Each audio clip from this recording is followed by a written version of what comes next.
Good morning and welcome to my kitchen. So we've decided during this pause that it might be a good idea to do some cooking classes. We had some suggestions of that when I asked what people wanted. So we're in my kitchen today, or I'm in my kitchen today, and you're here virtually. Let me give you a quick tour. Let me see if I can pick this up without dropping it. So this is, when we designed this house, I wanted two separate sections, one for cooking and one for cleaning up. So this is the cooking side, and I insisted on having a sink on this side. And behind me is our gas refrigerator. So we live completely off grid. We built this house on 37 acres of land. The closest electric lines are 1.5 miles away. And one of the just amazing things that came into our lives was this 1940s home comfort stove. As you can see, one side is a wood stove, and then the other side is gas. When we purchased it, I thought, I'm really going to cook a lot on that cook stove. Well, that hasn't happened because it needs to be heated up. And I'm often home too late to get it hot enough to cook with. So I am going to start our series with banana bread today. It's one of my specialties. And it's a recipe that we do a lot at the center. Most of the kids have made banana bread at least once.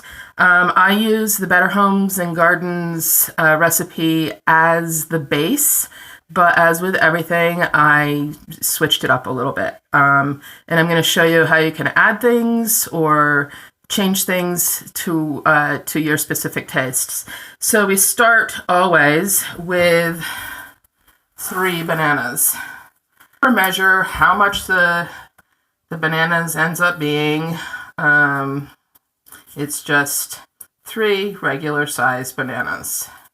And I usually have some in the freezer because bring home overripe ones and just throw them in the freezer. And in this case, they're not quite thawed yet. So they've got some of the strings on them. And sometimes they're thawed enough that you can actually squirt them out of the skin. I love the smell of overripe bananas. Always make sure that the little thing at the end is off because you don't want a crunchy piece in your banana bread. Or at least I don't want a crunchy piece of my banana bread.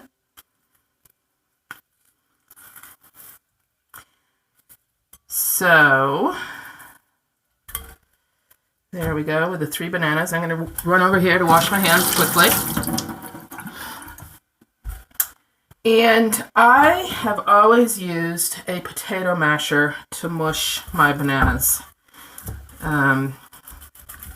It just works really, really well.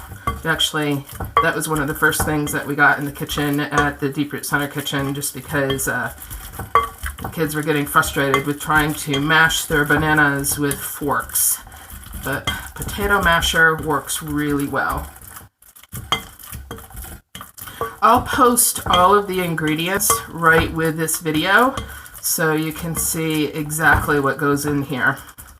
So, bananas are all mushed. We are going to use half a cup of butter, which I am going to melt. I prefer to use butter in all of my cooking. And I just realized you can't see this process. Let me move the camera a little bit more.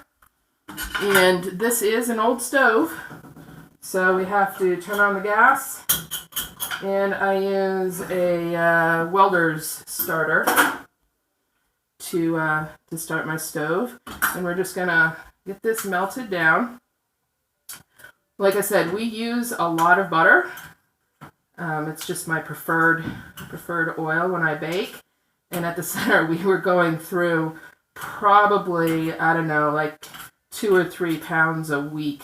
That is probably the most expensive ingredient that I purchased for Deep Root Center. We're fortunate that we are part of the Central New York Food Bank, and I can now order most of our basics from the food bank, and a lot of them are free. I can get 32 pounds of butter at a time, which is pretty awesome. You can get eggs a lot of the time.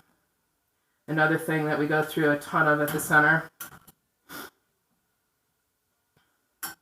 So when we are in session at Deep Root Center, at the kitchen, the kids are cooking pretty much every single day. They are either baking something for everybody or they're making lunch for each other. Eggs are a big hit. Once a kid learns how to make scrambled eggs, it's pretty awesome. They make them for everybody. We make a lot of pancakes. In fact, this year, when the school year started, these are the finished ones that I did ahead of time. Taking these out of the oven so they don't burn. On the first day, we had a group of kids who wanted to cook for everybody, and they decided to make everybody pancakes for lunch. That was pretty awesome. So we had pancakes for lunch on our first day in September.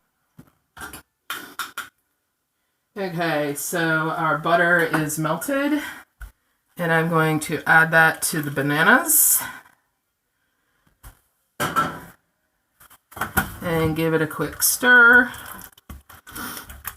Now for sugars, I have always, ever since I've been making this recipe, which, probably, you don't want to know how many years, but I think I was about 10 or 11 when I first started making banana bread. I add molasses. It is a little bit sweeter than sugar. It adds a little bit of goldenness, which is really nice. And it's about, so the recipe calls for 1 cup of sugar. I use about a 1/4 cup of molasses and 3/4 of a cup of sugar. So, and I don't measure, I just kind of pour it in there. And stir that in.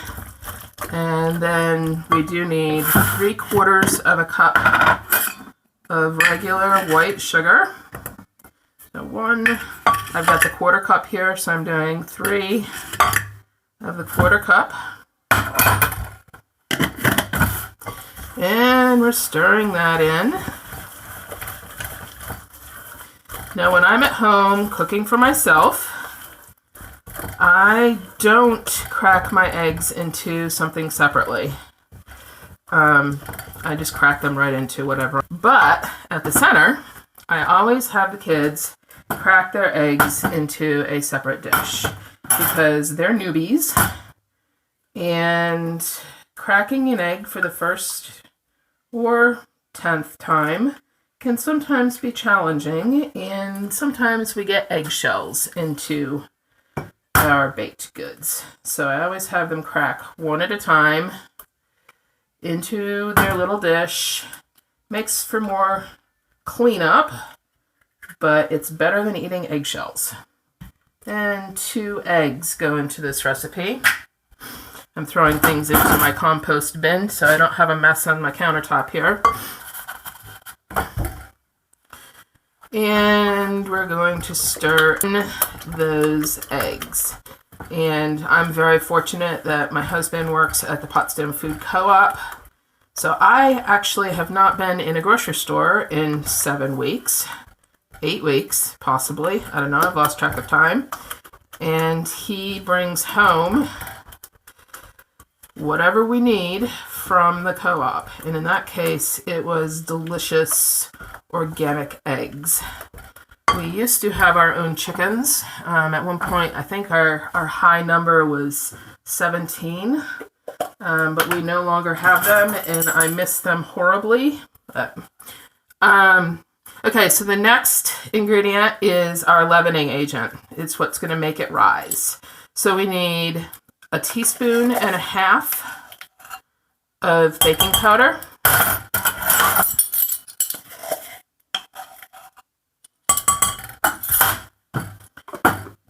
And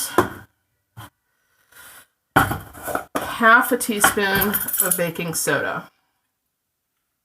And sprinkle it around so you don't get clumps. Then this is one of my little tricks. I add a full teaspoon of ginger, just to give it a little kick. It's funny, when I was growing up, I hated ginger. I hated ginger for most of my life, but within the last 6 or 7 years, I love it. I put it in almost everything that I make. I make pancakes, I make ginger flavored pancakes. Next ingredient is a full teaspoon of cinnamon. So now we've got our leavening agents in there. We've got our spices in there, and I'm going to stir that up good with my rubber spatula, scraping the sides of the bowl the whole time. We got a nice, delicious golden color so far. So in most baked goods, you need an oil, which, as I said, butter is my preferred. You generally need a sugar. You generally need eggs. A leavening agent, which is usually baking powder and baking soda. And you need flour. So while I'm at home, I use whole wheat flour. At the center, we generally use white flour, all-purpose flour, because it's less expensive. I always add a little bit of flaxseed, or if you have wheat germ, or any nutty type grains, that is great. It adds a little bit more sweetness to your banana bread. So the recipe calls for 2 cups of flour. I am going to put in a couple tablespoons of flaxseed.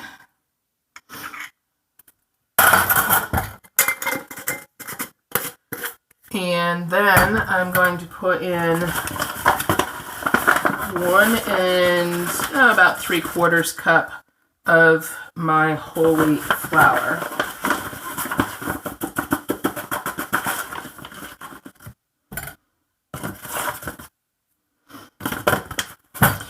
And then we're going to mix it all in. So a lot of people ask me about cooking and what it takes to become a good cook. And I generally say that it takes confidence. You have to be confident that you're going to come out with something that's going to be edible. You have to be confident that your mistakes are okay, because generally you get something edible in the end, but you're always learning from your mistakes. And you just have to be willing to jump in and have fun. Cooking has always been a joy for me. Every single time I stand at a kitchen countertop, I think about my grandmother and just all of the time that I spent with her in her kitchen. Her banana bread was just amazing. I don't know if she put molasses in it to add the sweetener, but her banana bread was always beyond amazing. Okay, so that is our batter. It's not runny. It's got a good consistency. You can see that it's going to bake up without being mushy in the middle. So the next thing we need is our pan. And the traditional is a loaf pan. Earlier, I made some so we could see it finished. I used this cool little bundt muffin pan thing. You can also use a ramekin for large muffins. You can do it any way you want. as long as you grease your pan really good. And I already greased this one, but I'm going to show you.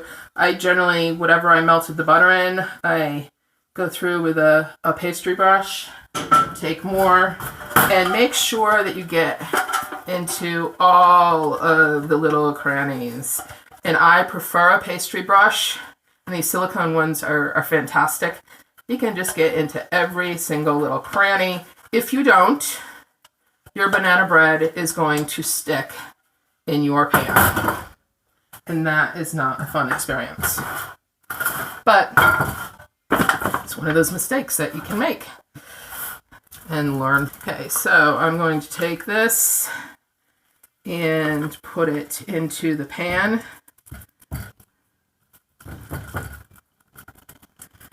And even it out.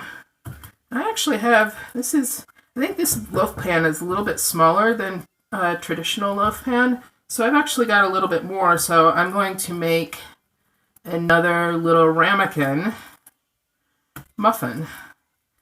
The nice thing about making quick breads like this is that you can put them in the freezer once they're baked and cooled.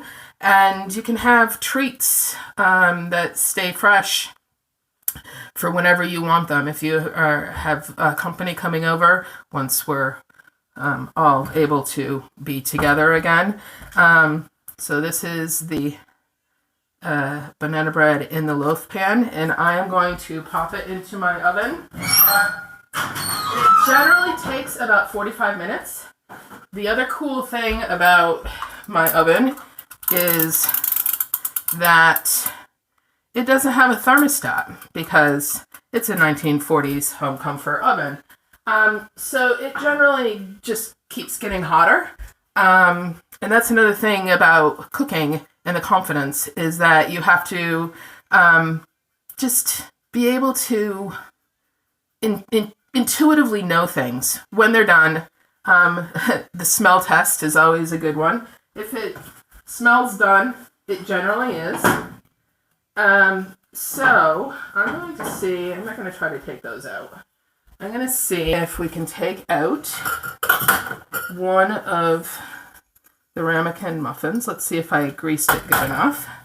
Yes. And here you go. A beautiful banana muffin. And that one actually is not quite done. Yum. So have fun with this. Like I said, play with it. See what ingredients, extra ingredients you want to add. And let me know how it turns out. Until next time, be well.